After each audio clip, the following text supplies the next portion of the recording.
Camp নুতে বার্সার হৃদয়ভঙ্গ 10 জনের বার্সাকে হারিয়ে চ্যাম্পিয়ন্স লিগের সেমিফাইনালের পথে এক পা দিয়ে রেখেছে আতলেতিকো মাদ্রিদ।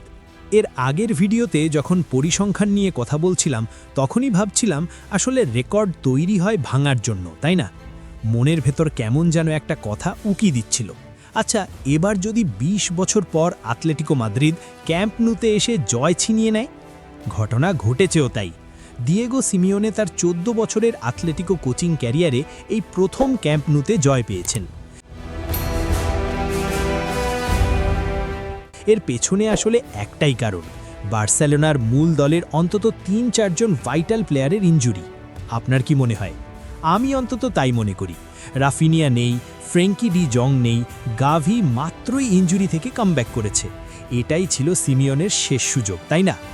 আর বার্সার সেই কাঁটা ঘায়ে গত রাতে নুনের ছিটা দিয়েছিল রেফার। ডিফেন্সের নেতা পাউ কুবার্সিকে অহেতুক লাল কার্ড দেখিয়ে বার্সাকে আরও দুর্বল করে শেষ করে দিয়েছেন রেফারি ইস্তোভান কোভাসিচ। চলুন এই ম্যাচের আদ্যপান্ত বিশ্লেষণ করি।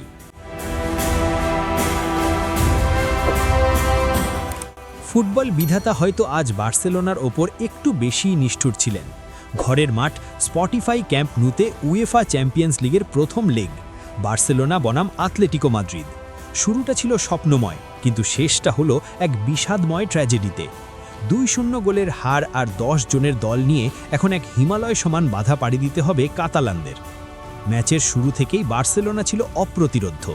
হাই প্রেসিং আর পাসের জাদুতে আতলেতিকোকে একদম কোণঠাসা করে ফেলেছিল হান্সি ফ্লিকের শিষ্যরা।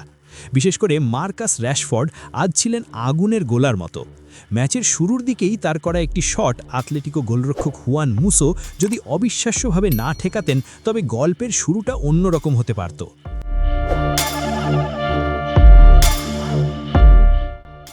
লামিন ইয়ামালও শুরুর জড়তা কাটিয়ে বারবার আক্রমণ শানাচ্ছিলেন।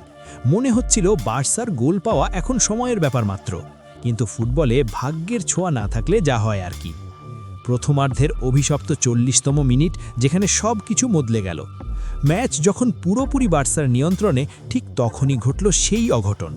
40তম মিনিটে গিউলিয়ানো সিমিওনেকে একজন ডিফেন্ডার লং পাস দিয়ে বসেন, আর এক দুর্দান্ত মুভমেন্টে সিমিওনে যখন গোল পোস্টের দিকে ছুটছেন, তখন তার সামনে বার্সার আর কোনো প্লেয়ারই ছিল না।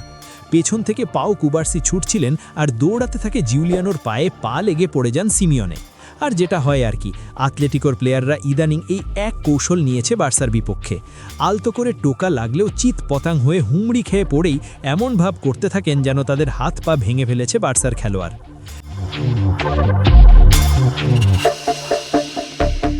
রেফারি প্রথমে হলুদ কার্ড দেখালেও ভিএআর চেক করে তাকে সরাসরি লাল কার্ড দিয়ে মাঠ থেকে বের করে দেন। আর তখনই বলতে গেলে বার্সা ম্যাচ থেকে ছিটকে যায়। মজাটা দেখুন, আতলেতিকো কপ্তান কোকে অন্তত 4 বার হলুদ কার্ড পাওয়ার মতো ফাউল করেও পার পেয়ে গেলেন, আর বার্সার তরুণ তুর্কিকে মাঠ ছাড়তে হলো এক বিতর্কিত সিদ্ধান্তে। ইউরোপীয় এই প্রতিযোগিতায় বার্সার দুর্ভাগ্য যেন আর পিছু ছাড়ছে না। এর পরের ঘটনা আরও মর্মান্তিক। আলভারেজের দুর্দান্ত ফ্রি কিক বার্সার স্বপ্ন শেষ করে দেয়। কুবার্সি মাঠ ছাড়ার ঠিক পরেই যেন মরার ওপর খাড়ার ঘা। সেই ফ্রি কিক থেকেই হুলিয়ান আলভারেজ এক দর্শনীয় গোল করে আতলেতিকোকে এগিয়ে দেন। 1-0 পিছিয়ে আর একজন কম নিয়ে বিরতিতে যায় বার্সা।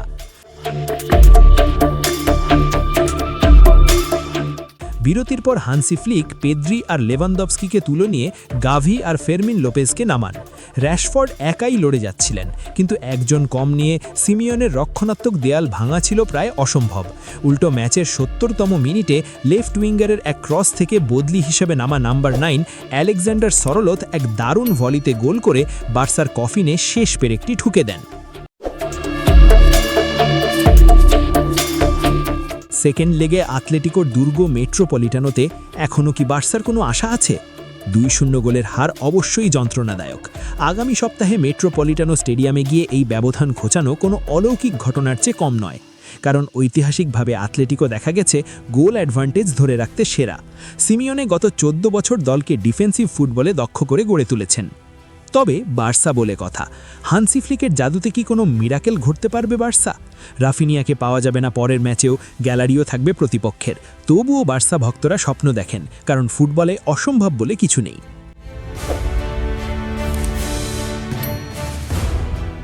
বন্ধুরা, পাউ কুবার্সির সেই লাল কার্ড কি আসলেই প্রাপ্য ছিল, নাকি রেফারি আজ বার্সার প্রতি একটু বেশি কঠোর ছিলেন? আগামী সপ্তাহে কি বার্সা পারবে এই পাহাড় সমান বাধা টপকে সেমিফাইনালে যেতে? কমেন্টে আপনার মতামত জানান।